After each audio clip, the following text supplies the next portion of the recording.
कदम के डाले, झूलत कृष्ण मुरारी ना। झूला लगे कदम के डाले, झूलत कृष्ण मुरारी ना। राधा झूले कृष्ण झूलावे, कृष्णा झूले राधा। नमस्कार, मैं चंदन कुमार और आप देख रहे हैं अपना पसंदीदा चैनल अंगवानी। जन्माष्टमी का दिन हो और झूलन, भागलपुर का झूलन, या कह लें आप भागलपुर के उस पूरे इलाके में जो झूलन के दिन रौनक होती थी, जो छठा होती थी। जन्माष्टमी तो रात में होता था, लेकिन झूलन को देखने के लिए लोग कहां कहां नहीं जाते थे। ऐसे में ही हम लोग, चूंकि हमारा घर भी तिलका मांझी के पास है, और तिलका मांझी में पंडित तारकेश्वर चंद मिश्रा जी का घर था, जहां पर कि लोग, बड़े बड़े लोग आते थे और झूलन वहां पे देखने के लिए खूब लोग जाते थे। आप कहिए अनूप जलोटा, किनका नाम ले, अनूप जलोटा, वो तक आते थे उनके घर पर। झूलन कोई प्रोग्राम नहीं होता था, लेकिन घर में एक भक्ति का जो होता था कि आप सब पूजा है तो उसमें आप भजन गा रहे हैं, तो उनके लिए अनूप जलोटा जी वगैरह भी आते थे, उनके ऐसे संबंध। तो वो एक जाना पहचाना ठिकाना था झूलन के समय में। अगर आपको जाना है तो वहां आप जा रहे हैं देखने के लिए। बनारस का जो कथक परिवार है, वो वहां पे भागलपुर में उनके रिश्तेदार रहते थे, वो आते थे यहाँ पे। तो कुल मिला के कहने का ये मतलब कि वो जो परिवार था पंडित तारकेश्वर जी का, वो इस मामले में झूलन के दिन लोग वहां जाते ही जाते थे झूलन भगवान कृष्ण की पूजा करने। इसी में संयोग से उनकी पोती यानी सुपौत्री डॉक्टर दीप्ति मिश्रा हमें मिल गई और वो हमारे साथ हैं। हम उनसे याद करने की कोशिश करेंगे कि उस समय जब शायद वो छोटी ही होंगी। हाँ, मैं तो शादी से पहले तो हम उनसे इनकी बचपन की यादें, और आप भी जो भागलपुर से भी कहीं बाहर हैं, आप भी इनकी बातें सुनकर शायद वहां जाने को मजबूर हो जाएंगे। तो डॉक्टर दीप्ति मिश्रा जी, बहुत बहुत स्वागत है आपका अंगवानी पर। और सिद्धार्थ सर, आप तो हमेशा की तरह जो है आप आपने बताया नहीं कि दीप्ति मिश्रा हमारी पत्नी है, ये वो तो चर्चा में हो ही जाता। तो ये सहयोग, इसलिए मैंने कहा था कि सहयोग देखिए कि एक घर में जहां सिद्धार्थ सर के साथ भागलपुर डेज, बिहार डेज कर रहे थे, वहां ही दीप्ति मैम भी मिल गई और ये एक कनेक्शन बहुत बढ़िया जुड़ गया। और जन्माष्टमी का पर्व भी है, तो हमने कहा कि मैम से पूछते हैं कि उनके घर में जब होता था झूलन, तो चूंकि बहुत बड़ा उस समय माना जाता था, उसके लिए तैयारी करनी पड़ती थी। तो मैडम, कैसे होता था ये सब? हम लोग तो चूंकि बाहर के थे तो जाते थे, देख के चले आते थे, लेकिन उतना बनाने के लिए, उतना तैयार करने के लिए तो आप लोगों को काफी मेहनत करना पड़ता होगा। हाँ, काफी प्लानिंग होता होगा। हाँ, वो उसकी सजावट, वो मैंने सावन पूर्णिमा से 4 दिन पहले, हाँ, और राखी वाले दिन, सावन पूर्णिमा के दिन लास्ट होता था, वो 5वां दिन। वो 5 दिन जो होता था, 5 तरह का डेकोरेशन और वो सब, तो बहुत मैंने बृहद में होता था। बहुत बृहद में हाँ, होता था। उसके लिए आते थे आर्टिस्ट, आते थे मैंने सजावट आर्टिस्ट के लिए वगैरह भी। लाते हाँ, थे। तो झूलन का महत्व क्या होता था घर में? जैसे बोलते होंगे ना आपको कि भाई झूलन है, झूलन है। उसके 5 दिन झूलन होता है, उसके फिर 8 दिन बाद जन्माष्टमी भी बहुत धूमधाम से होता था। हाँ। वहाँ पे हमारे यहाँ। तो ये जो आर्टिस्ट बता रही थी, सजाने वाले भी आर्टिस्ट आते थे? हाँ, सजाने के लिए भी, डेकोरेशन के लिए वो सब आते एक तरह से मतलब उनका पूरा झूला बनता था, झूले के आसपास पूरा है। जिस तरह हम लोग सरस्वती पूजा में है ना कि पूरा घर एक बना देते, मंदिर बना देते थे, बाहर में साड़ी बांस वांस लेके, एकदम उसी तरह लगता है इसको भी। एक सजावट करके जो 5 तरह की सजावट होती थी अलग, 5 दिन 5 वो कैसे तय करते थे आज ये होगा, आज ये होगा? वो मैंने ऐसे होता था, किसी दिन जैसे वो किसी दिन केला के थम से होता था सिर्फ। अच्छा, सिर्फ उसका होता था। तो कभी मैंने कपड़े से, कभी कॉटन का। तो ये आप लोग तय करते थे कि सब मिलके तय करते थे, या कुछ लिखा हुआ रहता है कैसे करना है? आर्टिस्ट था एक, वो मैंने डोमन करके थे। हाँ, वो मूर्तिकार भी था, बहुत अच्छे।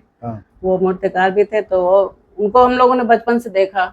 अच्छा, वही घर में करते थे? हाँ, तो वो उसमें मेन होते थे, जो भी उनको डायरेक्शन दिया जाता तो उस हिसाब से वो तैयार करते। वो भी कभी कभी डोमन शॉ के बारे में बताऊं आपको। हाँ, जब मेरी शादी हुई, आप बड़ा बढ़िया बताते, बताइए बिना आपके बताए। तो मुझे गिफ्ट में एक बड़ा अच्छा वो लकड़ी का शादी में वो भी मतलब मठ में से ना। हाँ जी। 1996 में तो अच्छा। वो मुझे मिला कि राम जी जड़ और वो जो मिला वो जो बहुत बढ़िया आर्ट पीस था हाँ कि राम जी बैठे हुए हैं और लक्ष्मण उनके चरण छू रहे हैं, भरत भरत उनके चरण छू रहे हैं, भरत मिलाप का सीन है। हाँ तो फिर हमने पता किया कि वो जो पेड़ का जड़ का जड़ वो में से पेंटिंग बनाते थे। बनाते थे। तो डोमन सॉ जो थे वो फिर हमने पता किया, पत्रकार आदमी पता किया कि भाई डोमन सॉ कहाँ है क्या है।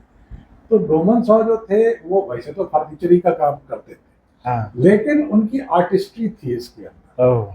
ये उनका आर्टिस्टिक ये जो था, और ये जो आप पता नहीं आप लोग जानते भी होंगे कि वहां पर स्टेट बैंक के पास एक काठ का सपना करके घर था। टुल्लू बाबू बंगाली। जी जी जी जी, स्टेट बैंक का खंजरपुर ना, हाँ, एसएम हाँ, कॉलेज वाला हाँ, जो रोड था। जी जी जी।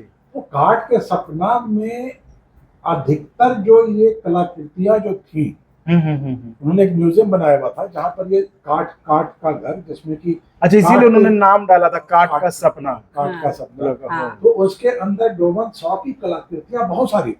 ओह। तो मतलब इट इज वेरी अनफॉर्चुनेट कि डोमन सॉ अनसन गुजर गए वो। अनसन गुजर गए, और उनका जो आर्ट वर्क था पता नहीं आगे किसी ने कैरी किया या नहीं किया, लेकिन वो कमाल के आर्टिस्ट थे। और लकड़ी के काम में फिर उसको पेंट करना, वारदेश शर्मा ये करना कमाल का काम था। अच्छा, आप ये कह रहे हैं कि वो जो काम करते थे लकड़ी पर तो कोई भी बना ले, लेकिन वो लकड़ी की जड़ों पर जो होता था। हाँ, जो इनफैक्ट अभी भी जब मैं टहलने जाता हूँ, हम दोनों टहलने गए तो अभी आंधी तूफान आया था, पेड़ गिरा हुआ था, तो उन्होंने कहा कि डोमन होता तो ये अभी काट के ले आता जड़ को, उस पर बना लेता, उस पर कुछ से कुछ बना लेता। ये डोमन सॉ की, और मैं जानबूझ के मैं उनके बारे में बताना चाहता हूँ। नहीं, जानना चाहिए लोगों को, बिल्कुल अच्छा है। और गंगा जी के उस पार नौगछिया के पास इनका जो गांव है जहाँ जमींदारी है, क्या नाम है उसका? खरीक। वहाँ पे इनके परिवार का हर एक साल दिवाली के दिन काली पूजा होती है। काली पूजा बहुत बड़ा मंदिर भी है, खूब मान्यता वाला जगह है। जी जी। तो उसकी मूर्ति भी डोमन सॉ बनाते। मूर्ति हाँ, जब तक वो माने जिंदा रहे तब तक डोमन सॉ ही उसकी मूर्ति बनाने की तो बड़ी मतलब बहुत क्या कहते हैं समृद्ध परंपरा थी वहाँ पे। इतना बड़ा कलाकार, मतलब ये तो बड़ा अनफॉर्चुनेट रहा कि इतना बड़ा कलाकार तिलका मांझी चौराहे पे फर्नीचर बेचता हुआ चला गया और हम उसकी कदर नहीं कर पाए। ये बहुत अनफॉर्चुनेट बात रहा। और ये और उसकी कला को किसी ने आगे पढ़ाया कि नहीं पढ़ाया, ये भी मुझे ये सर आप मतलब बहुत अच्छी चर्चा आपने इसमें डोमन जी के बारे में चर्चा छेड़ दी। इस पे हम अगले एपिसोड में भी चर्चा करेंगे और वहां पे कोशिश करेंगे वहां से कोई जुड़ पाए हमारे साथ तो उसको हम आगे कोई बहुत अच्छी बात बता रहे हैं सर। तो मैडम ये बताइए, आज जन्माष्टमी का दिन है, आज आप मिस कर रही होंगी? हाँ, हर साल ही मिस करती हूँ। अभी 1-2 साल पहले मेरा हुआ था जाना। हाँ। बहुत अच्छा लगा था। फिर भी प्रोग्राम अभी भी होता है। हाँ। लेकिन उस तरह से नहीं होता होगा इतना। हाँ, वो बहुत जैसे वो कथक फैमिली थी, अब उससे भी लोग बाहर चले गए बहुत। जो हम लोग के टाइम पे थे बड़े बड़े आर्टिस्ट, तो वो लोग बहुत सारे बाहर चले गए, उनके बच्चे रह गए, वो लोग तो रहे भी नहीं उसमें से बहुत कोई। तो वो था। और थोड़े अब लोकल तो इतने नहीं बचे हैं। पहले तो एक उन लोग का ये था, तो जैसे कोई बनारस से आए उनके, तो बड़े बड़े आर्टिस्ट आते थे, वो भी उनको भी वो ले आते थे चलिए वहाँ। हाँ, तो यहाँ पे प्रोग्राम है तो 5 दिन फिर पटना से आए, या फिर जो वहाँ के रेडियो आर्टिस्ट होते थे लोकल, वो लोग भी करते थे। तो इसी तरह से कभी अहमद मोहम्मद आए, वो अच्छा, ये अनूप जलोटा। अच्छा, हमारे और कौन? तो अहमद मोहम्मद ने कहा कि मैं भी चाहूंगा कि मैं भी भजन गाऊं। तो मैं गा सकता हूँ। उन्होंने कहा कि हाँ। कुछ याद है आपको कौन सा भजन गाए थे? वो तो ऐसे माने वो दुर्गा जी की स्तुति ऐसे गाए थे। लेकिन इतना भजन गाती हैं? गाती हूँ, कीर्तन नहीं, कीर्तन उस समय तो करती थी।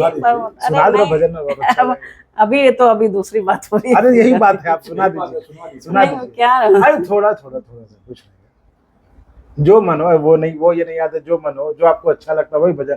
नहीं कुछ तो कृष्ण भगवान वाला आज है जन्माष्टमी, उसे वही सुना दीजिए। झूलन से रिलेटेड? हाँ, अब आपकी इच्छा, हम तो बस सुनना चाहते हैं। हम लोग तो पहले वो कीर्तन भजन करते थे। हाँ। आरती वारती हो जाती थी, फिर क्लासिकल प्रोग्राम ये सब होता था, बाद में होता था। जी। क्या अरे कोई भी सुनाइए, अब हम सुन के ही जाएंगे। झूला लगे कदम के डाले, झूलते कृष्ण मुरारी ना।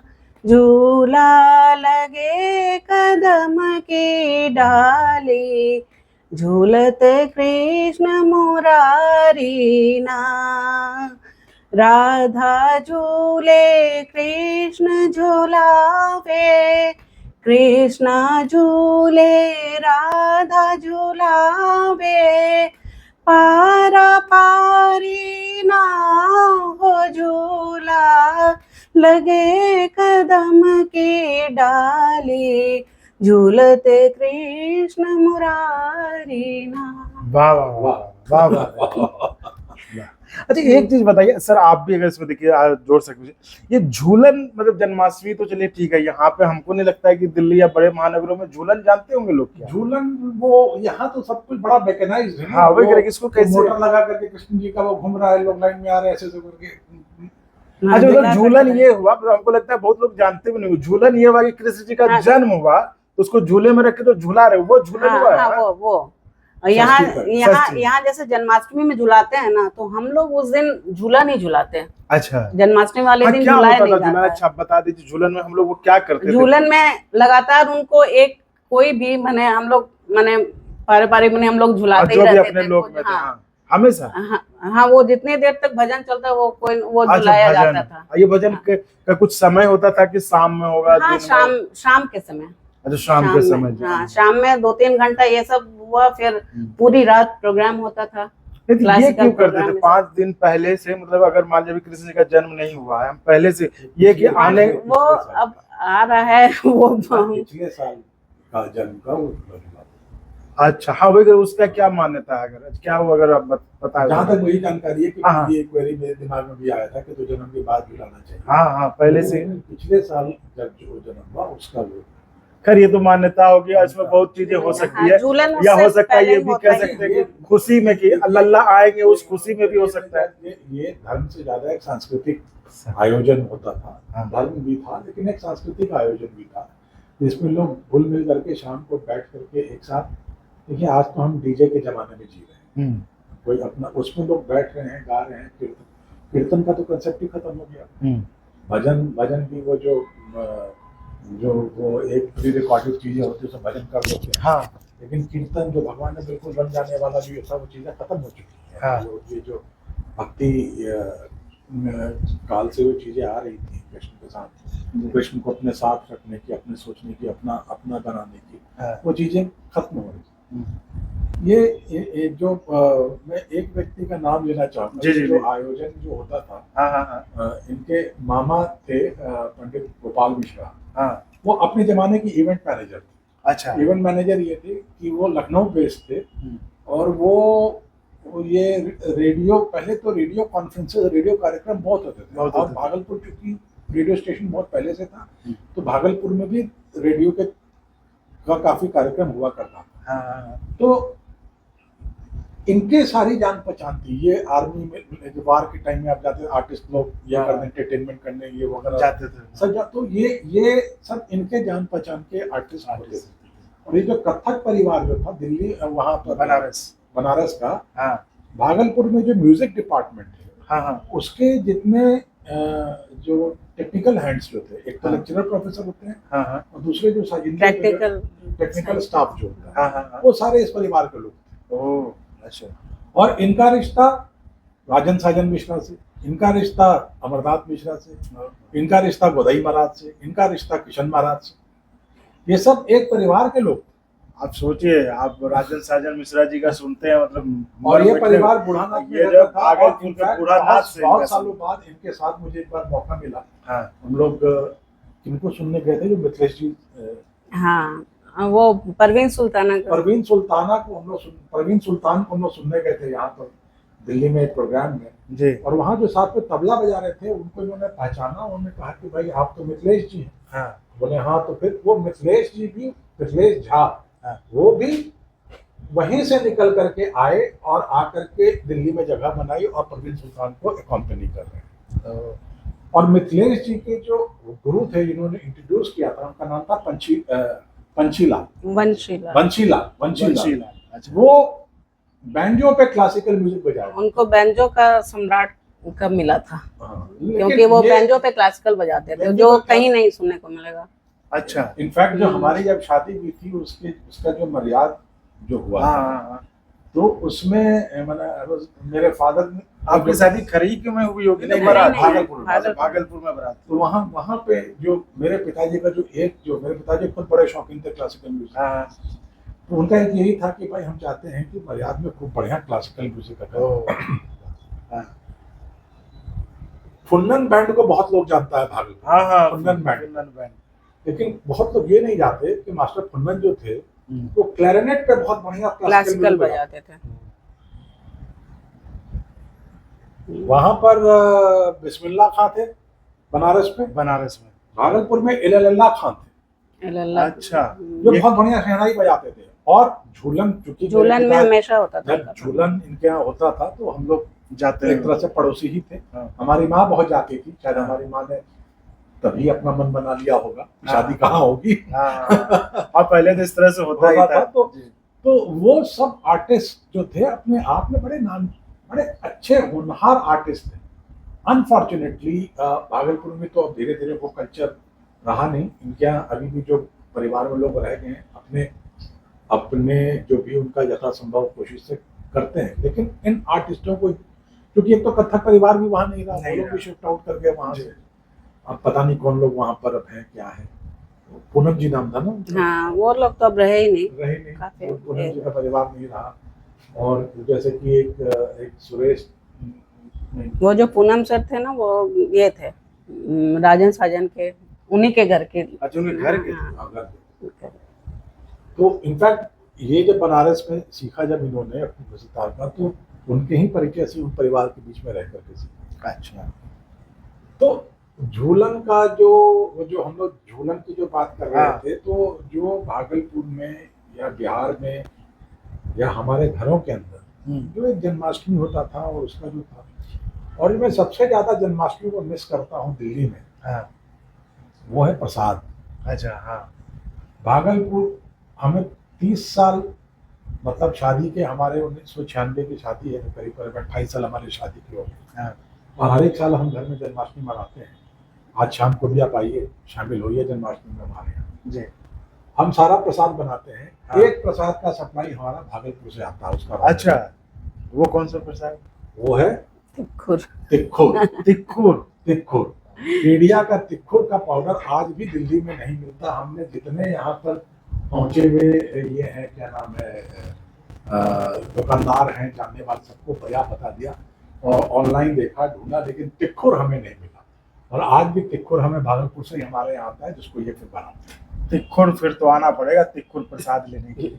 जरूर आइए तिक्खुर का प्रसाद जी। तो आप तिक्खुर मंगाते कैसे हैं? मतलब अभी तक जब नहीं है, जब हम लोग छुट्टियों में भागलपुर जाते हैं, अच्छा, तो ले आते वहाँ से या कोई वहाँ से हमारे मस्ट अच्छा, जो सामान वहाँ से आना है तो लिस्ट में तिक्खुर तो जरूर आता है। नहीं है। आप लोग जो देख रहे हैं, अगर भागलपुर से आ रहे हैं कोई, तो कतरनी चूड़ा भी मिल जाता है अब तो दिल्ली में।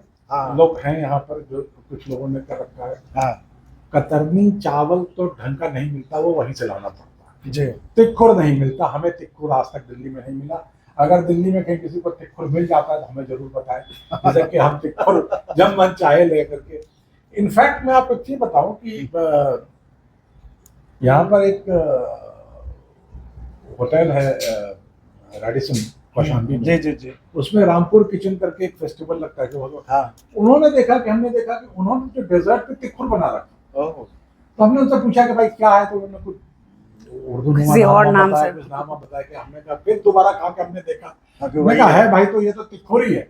लेकिन उसने बताया नहीं कि ये तिक्खुर है, क्या है। उसने कहा ये तो उसका कुछ नाम होगा। बोला वो हमारे किचन का सीक्रेट है और ये हमारा कुलिनरी सीक्रेट है, और ये हो अंग्रेजी बोल गया वो, लेकिन था वो तिक्खुर ही।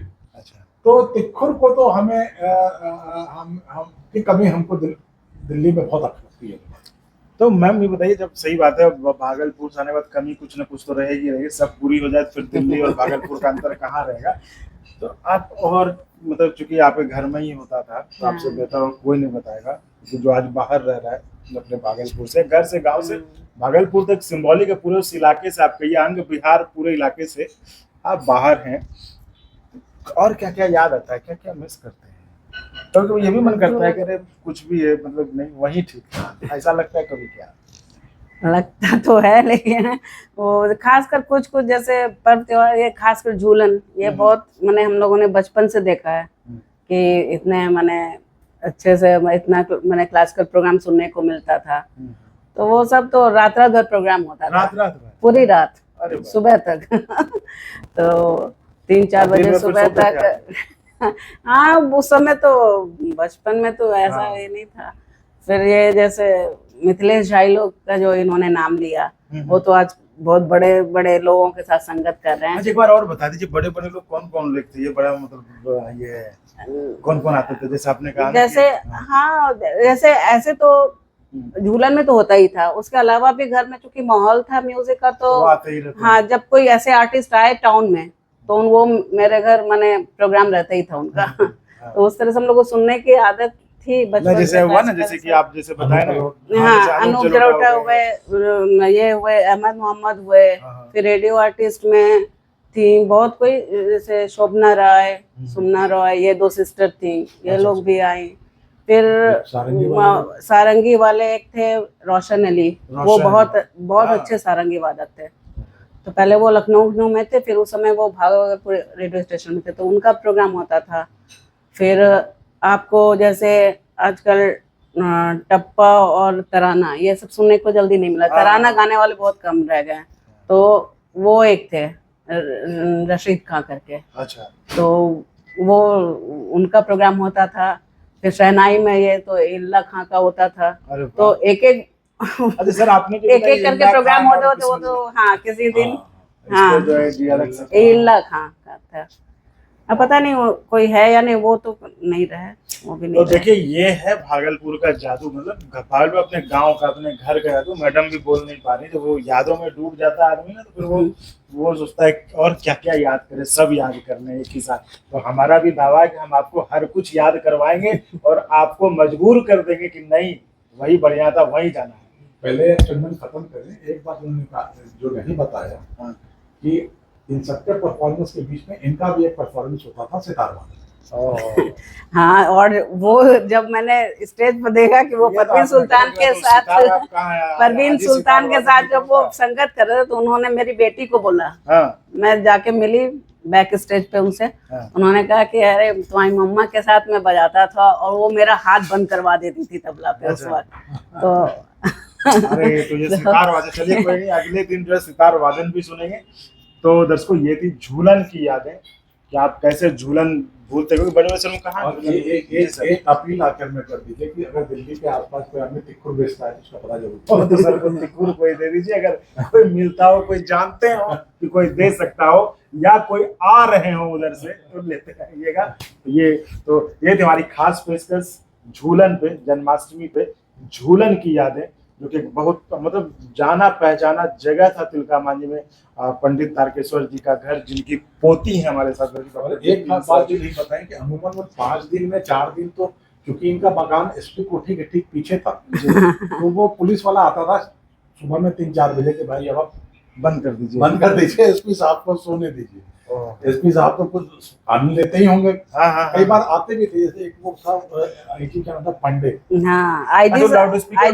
हाँ, तो ये आईजी वाईजी ये लोग भी मैंने हमेशा मैंने आते थे प्रोग्राम सुनने। जो कोई मैंने म्यूजिक से लगाव रखते थे, वो लोग शहर के सब मैंने आते ही थे। मतलब कृष्ण जी की पूजा के साथ साथ जो संगीत प्रेमियों के लिए भी एक खास मौका हुआ करता था, जब आप आके आनंद लेते थे। भक्ति तो साथ में हो ही जाती थी। हाँ। तो ये वो जगह था, बता कि जो भागलपुर के उस समय के, पुराने समय के जो रहने वाले जो जानते हैं, वो पंडित तारकेश्वर जी का घर, खासकर झूलन के दिन, मतलब वो याद किए बिना नहीं रह सकते। और संयोग देखिए, मैंने आपको शुरू कहा कि संयोग देखिए, हम तो आए थे सिद्धार्थ सर से जो बोरिंग रोड के बराती बात करने में, मैडम पता चला कि सर की धर्मपत्नी है। हमने कहा भाई इससे बढ़िया और क्या होगा, और झूलन भी, जन्माष्टमी भी नजदीक आ गया, तो हमने कहा मैम से ये खास जो है उन पर बात कर लिया कैसे आप झूलन को मनाते थे, क्या करते थे। क्योंकि जो हम लोग तो जो बाहरी लोग तो जाते थे देखते थे, लेकिन अंदर की कितनी तैयारियां होती थी वो सब मैडम ने आज आपको बताया। तो बहुत बहुत धन्यवाद आप सबका जुड़ने के लिए भी और बताने के लिए। तो दर्शकों हम फिर इसी तरह आपके गांव की, घर की, आंगन की, चौखट की हर छोटी मोटी यादें आपको हम फिर से ताजा करवाएंगे। इसी तरह हर किसी से जो भी मिलते जाएंगे हम उनसे मिलकर बात करते हुए सिर्फ आपके लिए। तो इसीलिए आप चैनल को लाइक शेयर सब्सक्राइब तो करिए करिए, और संभव हो तो चैनल को ज्वाइन भी कर दीजिए, जिससे हमें और गुणवत्तापूर्ण कंटेंट के निर्माण में मदद मिल सके। धन्यवाद।